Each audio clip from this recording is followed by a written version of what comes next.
Hi everyone, welcome to this training program on transformers.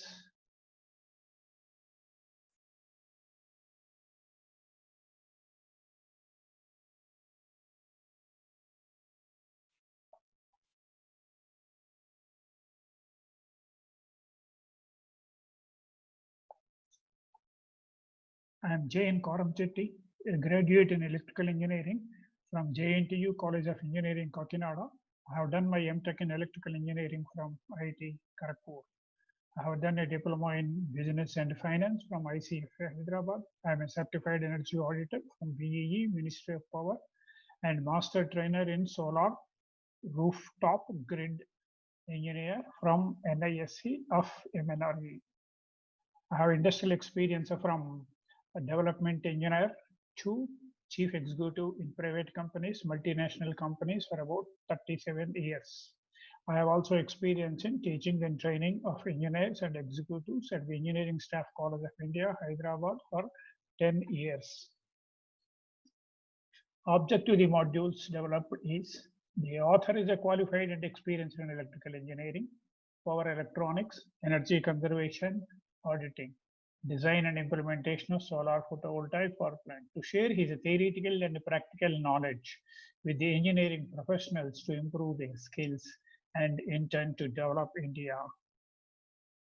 Now, transformer oil. Oil in a transformer tank serves the double purpose, cooling and insulating. For use in transformer tanks, oil has to fulfill certain specifications and must be carefully selected.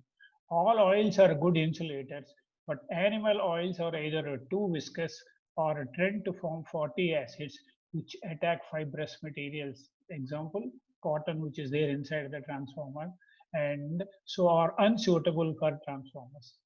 Vegetable oil, chiefly resinous, are apt to be inconsistent in quality and like animal oil tends to form destructive fatty acids. So we should not use it.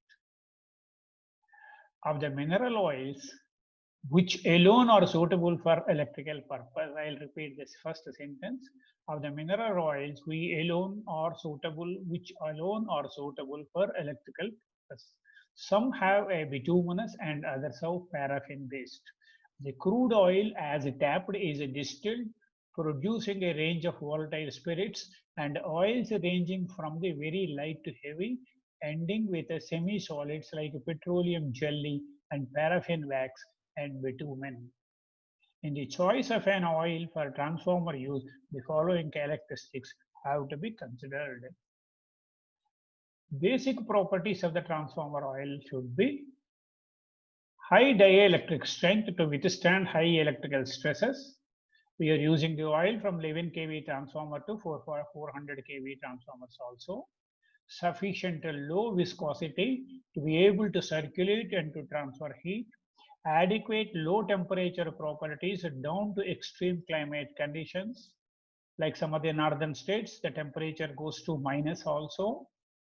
Proper oxidation resistance to ensure long life. Viscosity. This determines the rate of a cooling and varies with the temperature.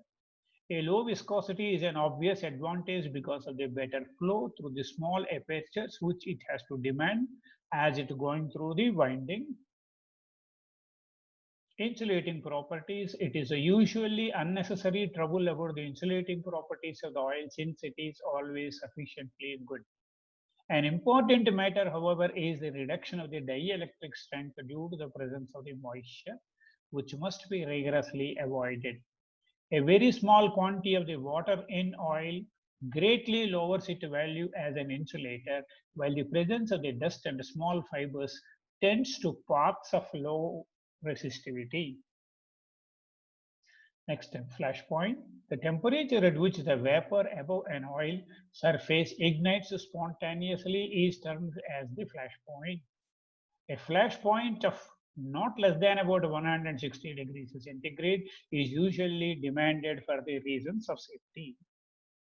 Fire point. The temperature at which an oil ignites and continues burning is about 25% above the flash point or about 200 degrees centigrade. Purity. The oil must not contain impurities such as a sulfur and its component. Sulfur, when present, causes the corrosion of the metal parts, accelerates the production of a sludge. Like a transformer is a MS pot, the transformer tank, the cover, they slowly eat away the material and forms into a sludge. This is the most important characteristics, the sludge. Sludging means the slow formation of a semi-solids, hydrocarbons, sometimes of an acidic in nature, which are deposited on windings and tank walls. The formation of a sludge is due to heat oxidation in its turn.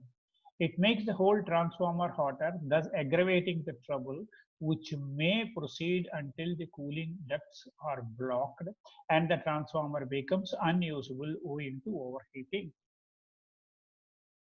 Experience shows that the sludge is formed more quickly in the presence of bright copper surface.